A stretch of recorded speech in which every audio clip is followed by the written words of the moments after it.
warahmatullahi wabarakatuh. Innal hamdalillah nahmaduhu wa nasta'inuhu wa nastaghfiruh wa na'udzu billahi ta'ala min syururi anfusina wa min sayyiati a'malina. May yahdihillahu fala mudhillalah wa may yudlil fala hadiyalah. Asyhadu an la ilaha illallah wahdahu la syarikalah wa asyhadu anna Muhammadan abduhu wa rasuluh. Allahumma sholli ala sayyidina Muhammad wa ala ali sayyidina Muhammad. Qala Allahu ta'ala fi kitabihil karim. A'udzu billahi minasyaitonir rajim. Bismillahirrahmanirrahim. Ya ayyuhalladzina amanu kutiba 'alaikumus syiyamu kama kutiba 'alal ladzina min qablikum la'allakum tattaqun. Al-ayah. Shadaqallahul 'adzim. Hasantukum bil hayyil qayyum alladzi la yamutu abada. Wa dafa'tu ankum su'a bi alfi la haula wa la quwwata illa billahil aliyyil azim. Amma ba'du. Hadatul kiram wal muqtaramin, para alim ulama, para kiai, para sepuh sepuh ingkang kula mulyaken,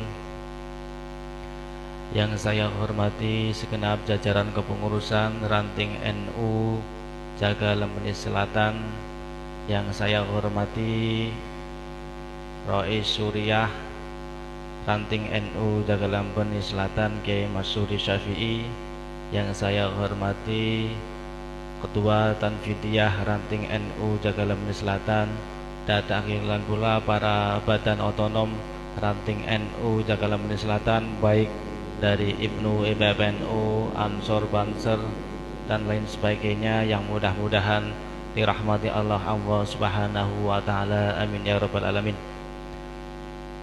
Pertama-tama marilah kita panjatkan puja-puji syukur kehadirat Allah Subhanahu wa taala yang telah melimpahkan beribu-ribu kenikmatan kepada kita semua, sehingga alhamdulillah pada malam hari ini kita bisa melakukan pengajian kitab Maqasidus Syam, dengan harapan dengan adanya pengajian ini kita bisa mendapatkan barokah, kita bisa mendapatkan limpahan rahmat. Dengan adanya pengajian ini kita bisa mendapatkan futuh dalam bulan Ramadan ini, dan juga sholawat serta salam yang mudah-mudahan tercurahkan kepada beliau junjungan Nabi akhir zaman, Nabiullah Nabi Muhammad sallallahu alaihi wasallam, yang mana semoga di akhir kelak kita bisa mendapatkan syafaat dari beliau. Amin amin ya rabbal alamin. Bil iktifa wal iktisar, alhamdulillah pada malam hari ini kita bisa melaksanakan kegiatan pengajian. Harapannya semoga dengan adanya pengajian ini kita bisa mendapatkan barokah dari Allah Subhanahu wa taala, karena dalam suatu hadis disebutkan bahwa man qoma ramadhana imanan wa ihtisaban ghufira lahu ma taqaddama min dambi. Barang siapa yang mendirikan di bulan Ramadan, man qoma ramadhana imanan, mendirikan di bulan Ramadan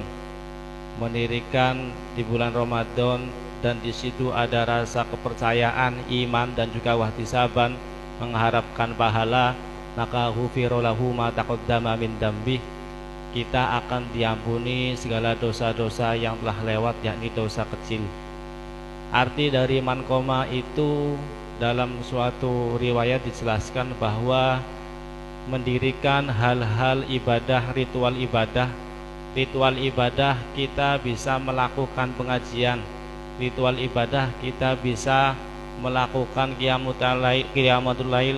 lail dengan sholat tahajud, kita bisa meramaikan masjid dengan kegiatan-kegiatan yang berbau positif seperti tadarusan ataupun pengajian. Ini merupakan hal-hal yang memang bisa menyebabkan kita dosanya terampuni, karena qoma di sini adalah fiil madi yang memang di situ ada suatu perintah bagi kita untuk melakukan ataupun untuk mendirikan di bulan Ramadan hal-hal yang berbau ibadah. Maka pada malam hari ini kita mulai pengajian yakni Maqasidus Syam yang mana kitab ini merupakan kitab kecil yang dikarang oleh Syekh Abdul Aziz Izzuddin, Syekh Izzuddin bin Abdul Aziz Abdul Salam, Syekh Izzuddin Abdul Salam.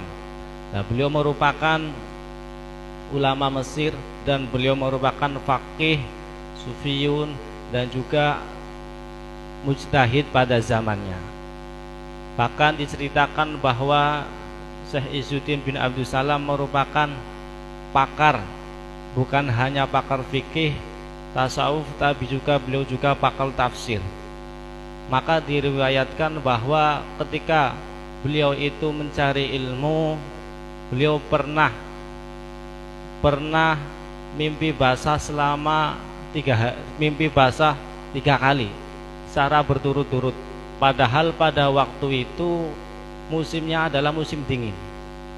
Beliau itu ketika beliau itu mandi junub, beliau merasakan kedinginan. Kemudian beliau itu istirahat. Setelah istirahat beliau di situ mimpi keluar mani lagi sampai 3 kali. Akhirnya setelah ketiga kalinya beliau itu beristirahat, ada hatif, ada suara tanpa rupa.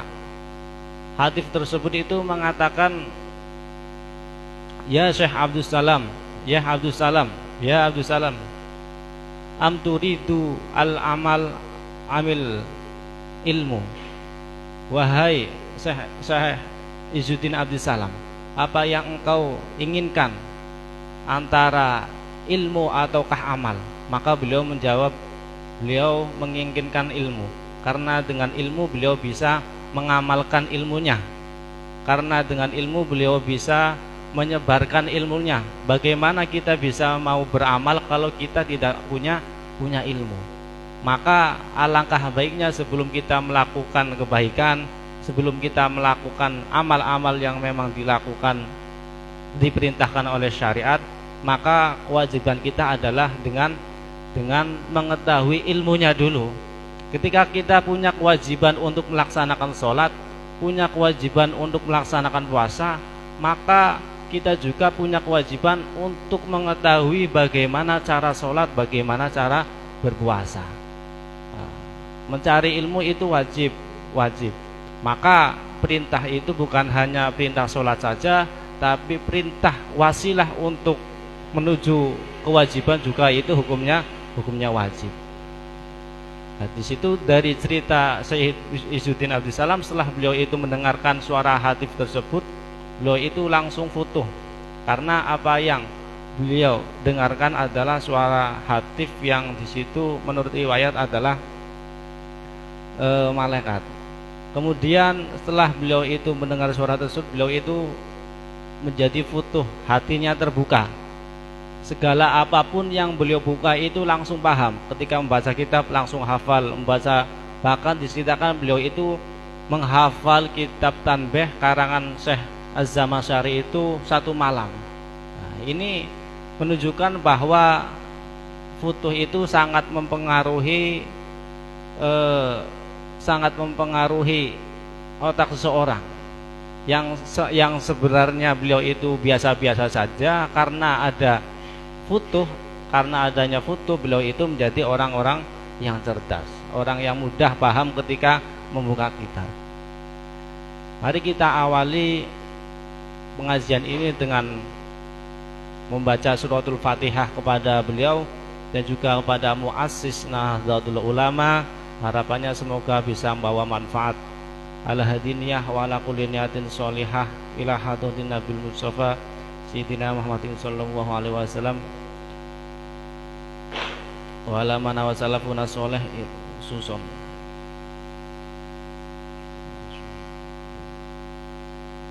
Syekh Hasyim Asy'ari wa Abu wa na'udzubillahi Syekh Izzuddin bin Abdul Salam. Al-Fatihah. A'udzu billahi minasyaitonir rajim. Bismillahirrahmanirrahim. Alhamdulillahirabbil alamin arrahmanir rahim maliki yaumiddin. Iyyaka na'budu wa iyyaka nasta'in ihdinas siratal mustaqim siratal ladzina an'amta 'alaihim ghairil maghdubi 'alaihim waladdallin. Rabbi fili wa liwalidayya wa lil mu'minina amin. Langsung saya mulai pada bab pertama. Bismillahirrahmanirrahim.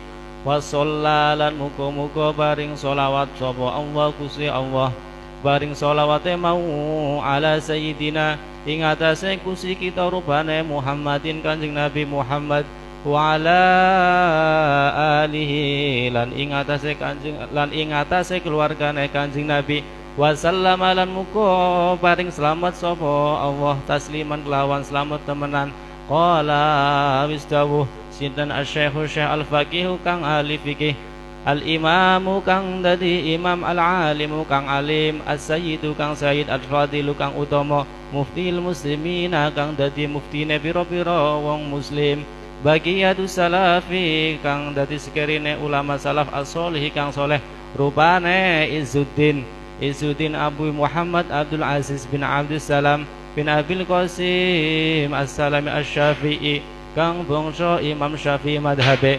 hafadallahu muga-muga ngreksa ing Syekh sinten Allah Gusti Allah wa abqahu lan tebake sinten Syekh ing lan tebake sapa Allah ing Syekh wa radhiya lan muga-muga ngridoni sapa Allah anu saking Syekh wa ardahu lan ridhoake sapa Allah ing Syekh bimanni kelawan kanugrahe Allah wa karamihi lan mulyane Allah. Di sini Syekh Izzuddin Abdus Salam biasanya dalam literatur kitab kajian fikih itu pertama yang diawali adalah alhamdulillah sholawat salam.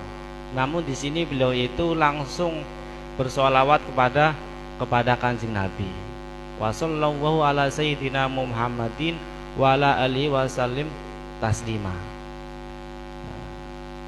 Kemudian beliau Syekh Faqih Imam Alim Sayyidil Fadil itu berkata, dawuhnya adalah langsung mulai babnya kitabus shaumi utawi iki iku mertelake kitab puasa wa fihi lan iku ing dalem saum asyratu fusulin utawi 10 pira-pira fasal al faslu utawi fasal awal kang awal iku fi wujubihi ing dalem pira-pira wajibe puasa. Kitab yang pertama kitab fasal, kemudian satunya far'un itu beda-beda. Ada kitab, ada fasal, ada far'un. Nah, itu kalau kitab itu nanti mencakup beberapa fasal. Makanya di sini ada kitab puasa, kemudian ada fasal yang pertama, ada fasal yang kedua.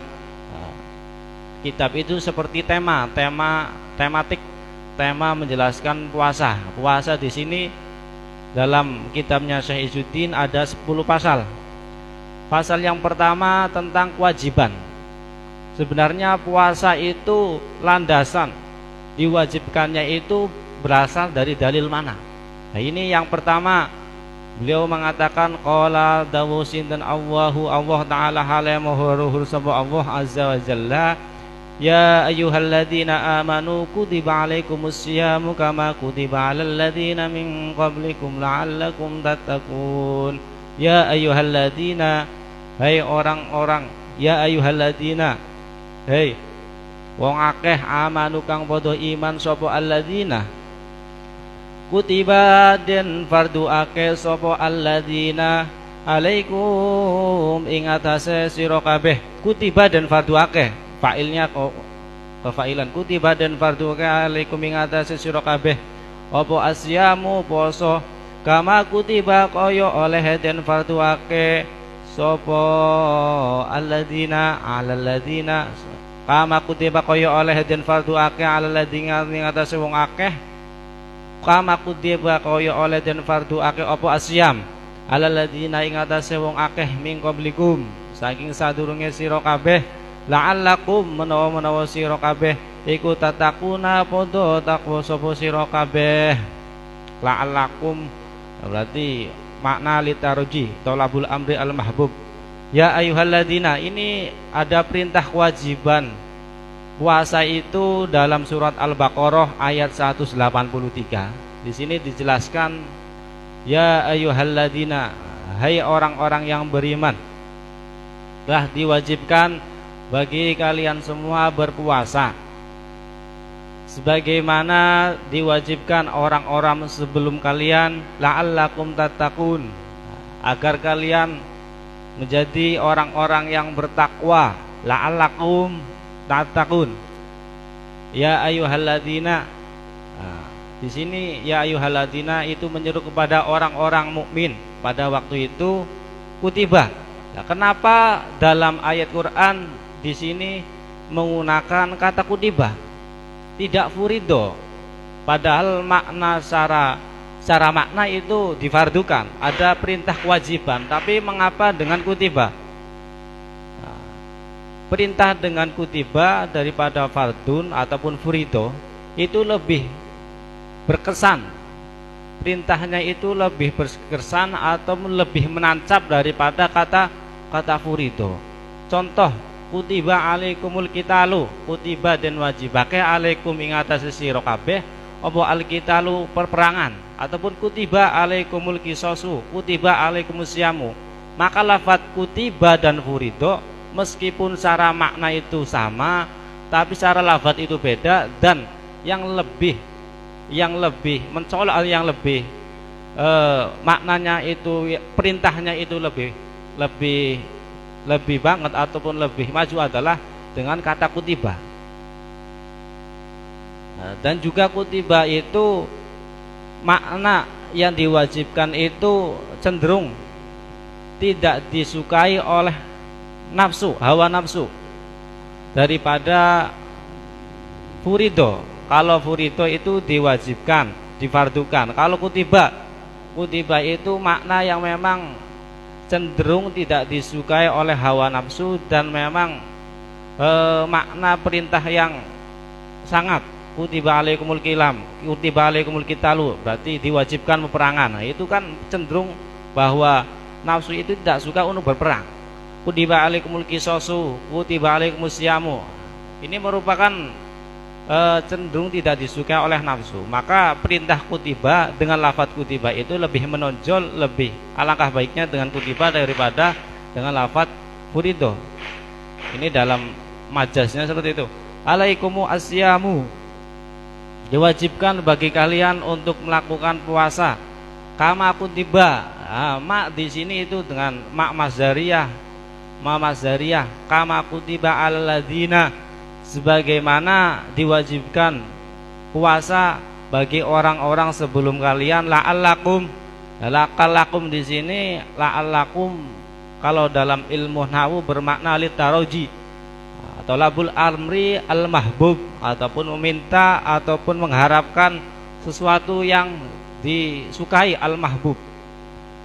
Berarti ketika kalian itu melaksanakan puasa, maka perintah tersebut merupakan supaya engkau itu menjadi orang-orang yang bertakwa. La'allakum tattaqun. Nah, ini merupakan perintah tolabul amri al-mahbub, perintah yang memang diharapkan ataupun mengharapkan sesuatu yang disukai. Maknahu la'allakum, maknahu utawi maknane lafaz ya ayyuhalladzina ayat mau, la'allakum menawa sira kabeh iku tatakuna ya padha wedi sapa sira kabeh wedine annara ing neraka, wedi-wedi bisa mihi kelawan sebab puasane si shaim ataupun man. Maka fa inna saumahu, mongko sak temene puasane man iku sababun dadi sebab napa li hufradid dunubi, maring apurane pira-pira dosa, al mujibati kang netepake linari maring neraka. Artinya bagaimana? Ayat di atas la'allakum tattaqun adalah la'allakum tattaqun an-nara bisawmihi fa inna sawmahu sababu li hufrani dzunubi al mujibati linnar. Artinya agar kalian semua itu bisa terhindar dari api neraka dengan sebab kalian itu melakukan ataupun melaksanakan puasa. Maka tatakuna bisawmihi di sini baknya itu bak sababiyah, tidak bak takdiyah. Karena bak sababiyah itu menjadi sebab kenapa dia itu dijauhkan dari neraka, maka sebabnya adalah dia dengan melakukan puasa. Bisa bisawmihi kelawan sebab melakoni puasa. Fa inna saumahu, inna di sini perintah, inna di sini adalah inna taukid. sungguh puasa itu menjadi sebab, menjadi faktor kalian itu bisa terampuni segala dosa-dosanya. Lihufroni dunub, bukan seluruh dosa, tapi dosa-dosa kecil yang telah engkau lakukan. Contoh ngerasani tanggane, ataupun hal-hal yang memang bisa menyebabkan kita mendapatkan dosa kecil. Lah itu nanti kita terampuni karena kita melakukan dosa. Al-mujibatil linnar, yang mengharuskan kita untuk masuk neraka. Artinya ada dosa-dosa yang menyebabkan kita masuk neraka, itu nanti terampuni ketika kita melakukan puasa Ramadan. Ini arti dari ayat ya ayyuhalladzina amanu kutiba alaikumusyamu kama kutiba alal ladzina min qablikum la'allakum tattaqun. Kalau dalam kitab Fathul Qoribul Mujib karya Syekh Alwi Al-Maliki, di sini terdapat penafsiran ya ayyuhalladzina shadaqu billahi wa rasulihi furido alaikumusyamu ramadhana kama furido alal ladzina min qablikum minal umami la'allakum tabta'iduna bisyamihi anil ma'asi. Artinya engkau melakukan puasa agar engkau itu menjauhi hal-hal yang dilarang, menjauhi maksiat dengan puasa, karena puasa itu menahan dari hal-hal yang menyebabkan membatalkan puasa. Watajtanibuna al-mukhalifat, dan menjauhi hal-hal yang tidak sesuai dengan perintah syariat. Karena apa? Li'annahu yaksiru syahwat, karena dengan puasa kita bisa memecah syahwat. Karena segala dosa itu pertama munculnya adalah dari syahwat. Kemudian ketika kita puasa maka syahwat itu akan pecah. Maka bagaimana kita mau melakukan dosa sedangkan syahwat kita pun sudah pecah karena kita melakukan puasa. Nah, maka biasanya perintah orang yang sudah menghendaki nikah, kemudian dia itu tidak punya harta untuk mahar, maka perintahnya itu untuk berpuasa supaya kasus syahwat, supaya syahwatnya itu pecah, syahwatnya itu berkurang daripada sebelum dia itu tidak berpuasa. Kemudian dilanjutkan wa fi sahihaini lan ing dalam kitab sahih Bukhari Muslim anin Nabi saking Kanjeng Nabi sallallahu alaihi wasallam annahu sak temene Kanjeng Nabi iku qala dawuh sinten Kanjeng Nabi bunyaden jumenengake didirikan apa al-islamu Islam ala khamsin ing atase 5 ala anta'buda ing atase nyembah sapa sira nyembahe mau Allah ing Gusti Allah wa takfura lan ngufuri sapa sira bima kelawan perkara dunahu kang sak liyane Allah.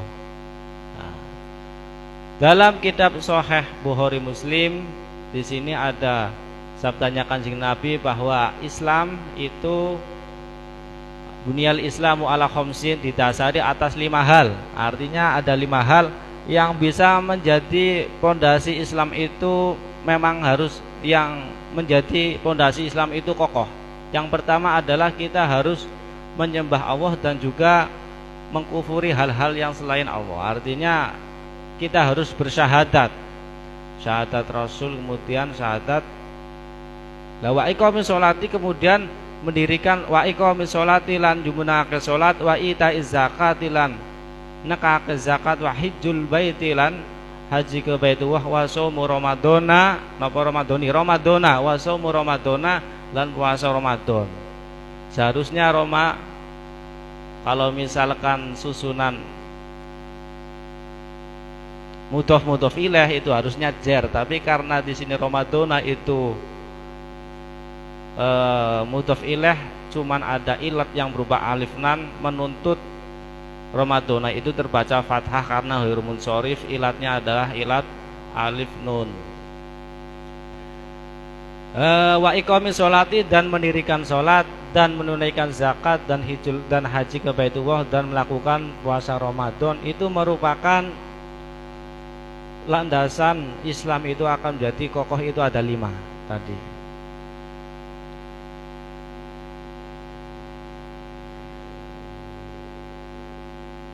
Kalau dalam riwayat yang lain, kalau ini kan dijelaskan yang pertama syahadat, yang kedua menunaikan melaksanakan sholat, yang ketiga zakat, yang keempat haji.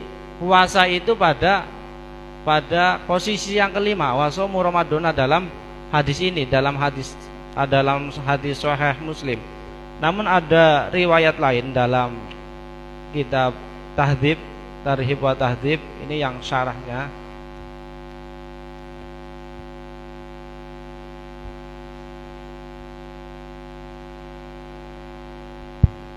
Riwayatnya seperti ini, an Ibnu Umar radhiyallahu anhuma anin Nabi annahu qol bunil Islam ala khamsin syahadati alla ilaha illallah wa anna Muhammadur Rasulullah wa iqamis sholati wa itaiz zakati wa shaumi ramadhana wa hajjil baiti. Kalau riwayat lain itu Islam itu didirikan yang pertama adalah syahadat, kemudian yang kedua mendirikan sholat, yang ketiga zakat, yang keempat Ramadan. Kalau riwayat yang lain, yang keempat itu melaksanakan puasa Ramadan, yang kelima adalah haji.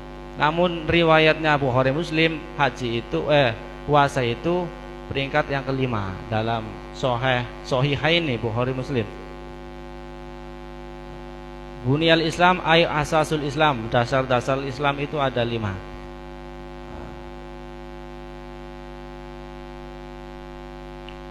Wa huwa al-iqyadu ad-dhahiri lamma jabi an-nabi wal muradu bihunan ad-dinu ala khamsin ay arkanun syahadatu alla ilaha illallah wa anna Muhammadur Rasulullah ay la ma'budun bihaqqin fil wujudi illahu wa anna Muhammadur Rasulullah ballau risalatu rabbih wa adina saminadulalah wa rasul insanu dikun uhiya ila bisyar'in. Yang pertama adalah syahadat, yang kedua mendirikan ataupun melaksanakan sholat. Sholat itu ada rukun fi'liyun wa qauliyun. Rukun fi'li ya berarti kita pergerakan seperti ruku, kemudian i'tidal, sujud, itu namanya rukun fi'li. Kalau rukun qauli itu seperti tahiyat, Fatihah, niku rukun qauli. Dalam sholat ada 2 rukun fi'li dan rukun qauli. Wa itaiz zakat, dan mendirikan zakat. Mendirikan zakat itu ada yang namanya rukun fi'li. Tidak ada zakat itu rukun qauli. Zakat itu rukun fi'li. Kita melakukan zakat ya dengan pekerjaan. Tidak hanya mengatakan saja, tidak saya mau zakat, tidak, tapi rukun fi'li, kita mengerjakan zakat. Rukun fi'il wa shaumu Ramadan ruknun tarkiyun. Nah, ini yang beda. Kalau puasa Ramadan itu namanya ruknun tarkiyun. Rukun untuk meninggalkan 2 hal. Ayyakunu bitarki syahwatiyil batni wal farji, yakni dengan meninggalkan 2 syahwat, syahwat batin dan juga syahwat farji. Syahwat batin ya berarti meninggalkan dari keinginan hawa nafsu untuk rasani dan lain sebagainya, dan farji ya berarti kita ada keinginan untuk melampiaskan syahwatnya, melampiaskan farjinya. Berarti kalau shaum Ramadan itu namanya ruknun tarkiyun. Kalau hijjul baiti itu ruknun jami'u bainal ibadah al-badaniyah wal maliyah. Kalau haji ke Baitullah itu mencakup antara ibadah badan dan juga ibadah maliyah. Ibadah badan karena ya kita ketika haji harus tawaf, sa'i dan lain sebagainya, tahallul. Maliyah ya berarti kita haji dalam keadaan mampu. Tidak mungkin kita haji dalam posisi tidak mampu. Nah ini tidak disyaratkan karena syarat haji itu harus mampu. Wal maliyah, syaratnya badaniyah wal maliyah. Itu rukun yang kelima. Ini perbedaan riwayat antara riwayatnya Sahih Bukhari Muslim dan riwayat yang lain. Kalau ini riwayat dari Ibnu Umar. Kemudian al-faslu sani, al-faslu utawi fasal asani kang kaping loro iku fi fadoilihi ing dalam pira-pira keutamaane poso saum.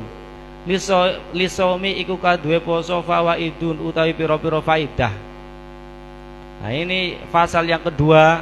Kalau fasal yang pertama itu tentang tentang kewajiban puasa, dalilnya mana? Kemudian yang kedua adalah puasa itu memiliki keutamaan, memiliki maziyah, keistimewaan dan keutamaan, dan memiliki faidah-faidah tertentu. Faidahnya adalah raf'ud darajati, dan angkat derajat, dan angkat piro-piro derajat, raf'ud darajati, angkate piro-piro derajat, wa takfiril khoti'ati, lan lebur piro-piro kesalahan, kalau butan wakasus syahwati, lan mecah piro-piro syahwat, wa taksiri sodakoti, lan ngakehake piro-piro sodakoh, wa tawfiri ta'ati, lan nyampurake piro-piro ta'at, wa syukri alimil khofiyati, lan nyukuri zat kang udanini piro-piro perkara kang samar, wal inzijari wal inzijari inzajaro yanzajiru wal inzijaru lan ngadohine mau anil khawatiril ma'asi, saking piro-piro kekhawatirannya piro-piro maksiat, wal mukhalafati, lan piro-piro perkara kang nulayani. Nah, ini faidah-faidah puasa diantaranya adalah ketika kita melakukan puasa maka derajat kita akan diangkat. Derajat kita akan diangkat, raf'ud darajat. Yang biasanya derajatnya itu standar-standar saja, karena dia melaksanakan kewajiban puasa, maka derajatnya akan diangkat. Wa takfiril khotiat. Faidah berikutnya adalah akan dihapus segala kesalahannya. Kesalahan-kesalahan kecil yang memang pernah kita lakukan itu nanti akan dilebur oleh usaha wakas syahwati, penyebab. Kemudian faidah berikutnya, ketika kita berpuasa akan dipecah syahwatnya, ataupun akan diminimalisir, ataupun dilemahkan syahwatnya, karena maksiat itu bisa terjadi karena syahwat. Ketika syahwat ditahan, maka syaitan pun terbelenggu. Itu seperti itu. Karena maksiat ya munculnya awalnya dari syahwat. Ketika syahwatnya itu dipecah, ditahan, ataupun dilemahkan, maka syaitan pun akan terbelenggu, karena syahwat pun awalnya dari syaitan, seperti itu. Wa taksiru sodakoti, lan ngakeh-akeh piro-piro sodakoh. Dan ketika kita puasa, maka ada motivasi untuk memperbanyak sodakoh, ataupun wa taksiru sodakoti, itu bagian puasa itu merupakan bagian dari sodakoh, bagian dari sodakoh. Wa tawfiru ta'ati, dan akan menyebabkan taatnya itu lebih sempurna. Wa syukri alimul khafiyat, dan kita berpuasa merupakan bagian dari mensyukuri nikmat-nikmatnya Allah, mensyukuri zat yang mengetahui hal-hal yang samar. Termasuk mensyukuri nikmatnya Gusti Allah itu kita harus berpuasa, karena syukur itu tidak lantas kita diberi nikmat berupa nikmat rezeki kemudian kita syukur mengucapkan alhamdulillah, tapi syukur itu bisa kita lakukan dengan berpuasa. Wal insijaru an khawatiril ma'asi, dan menjauhi dari bisikan-bisikan maksiat ataupun khawatir hal-hal yang bisa melakukan motivasi melakukan maksiat, wal mukhalafatati, dan hal-hal yang menyimpang. Nah, dengan puasa kita akhirnya tidak melakukan hal-hal yang biasa kita lakukan sebelum puasa, hibah, kemudian sering goroh ataupun mencuri dan lain sebagainya. Itu kan biasanya sering dilakukan sebelum puasa. Maka ketika puasa kita itu terjauhi dari hal demikian. Wal inzijaru an khawatil ma'asi, terjauhi dari bisikan-bisikan maksiat dan juga hal-hal yang menyimpang. Fa amma raf'ud darajati, moko anapun utawi amma bimakna mahma tafsir. Amma fa amma raf'ud daraji, anapun utawi angkate pira-pira derajat iku falikaulihi krono dagus iku falikaulihi krono dawe Kanjeng Nabi, rupane ida jaa ing dalem nalikane teko apa Ramadan bulan Ramadan futihat mongko fa jawab dari ida futihat mongko den buka apa abwabul jannati pira-pira lawange swarga wa hulikot lan den gembok den kunci apa abwabun nari pira-pira pintune neraka wa sudifat lan den rantai den belenggu apa asyayatinu pira-pira syaiton. Tadi puasa itu memiliki faidah. Faidah yang pertama adalah diangkat derajat. Ternyata Syekh Izzuddin bin Abdul Salam itu tidak lantas diangkat derajat ini, beliau itu memberikan faidah ini tidak lantas semena-mena, tapi ada dalilnya. Beliau memasukkan ini faidah rafu darajat, faidah puasa itu ternyata ada dalilnya. Dalilnya ini faliqaulihi idza jaa ramadhana. Ketika Ramadan, bulan Ramadan itu datang, maka futihat, pintu-pintu surga itu akan terbuka. Wa huliqat abwabun nar. Artinya terbuka itu ketika bulan Ramadan seorang itu melakukan kebaikan yang mana kebaikan tersebut yang mengantarkan orang tersebut itu bisa masuk ke surga. Gerbang masuk ke surga itu terbuka ketika bulan puasa, karena banyak ibadah-ibadah yang memang harus dilakukan. Wa huliqat abwabun nar, dan tertutupnya, terkuncinya pintu-pintu neraka. Wa sudifat asyayatin, dan pada waktu bulan Ramadan itu para setan itu dibelenggu. Maksud dari wasudifat asyayatin ini sering terjadi. Kenapa dalam bulan puasa setan-setan itu terbelenggu? Setan-setan itu terbelenggu tapi kok sering nampak. Artinya bagaimana? Ini banyak ulama khilaf. Ada yang mengatakan secara hakikat, ada yang mengatakan secara majas. Secara sastra, kalau secara hakikat banyakkan ulama itu memaknai dirantai ataupun dibelenggu setan itu secara hakikat. Artinya walaupun keburukan itu sering dilakukan, ataupun keburukan itu tidak hilang pada bulan puasa, namun melemah karena seperti orang yang terbelenggu. Artinya pada bulan puasa keburukan itu tidak hilang, namun melemah. Melemahnya itu seperti orang yang terbelenggu. Yang awalnya kan pertama kan maksiat itu bisa terjadi karena syahwat.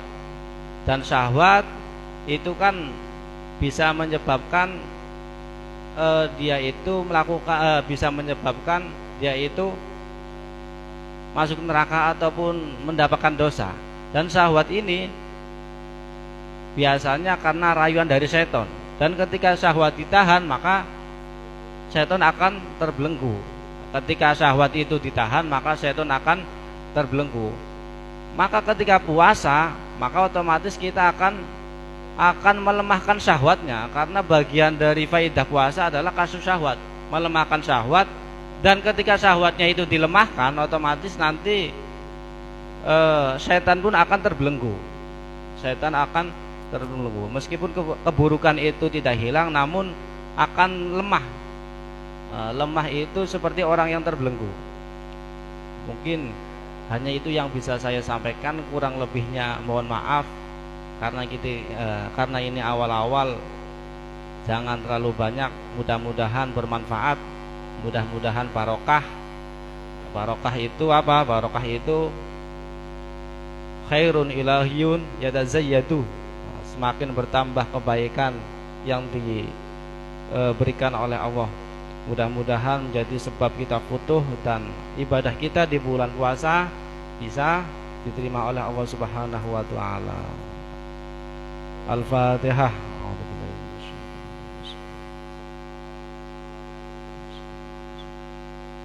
Sekian dari saya. Mohon maaf kurang lebihnya. Syukron kasiron, syukron jazilan wa tumtum ilal liqa. Wassalamualaikum warahmatullahi wabarakatuh.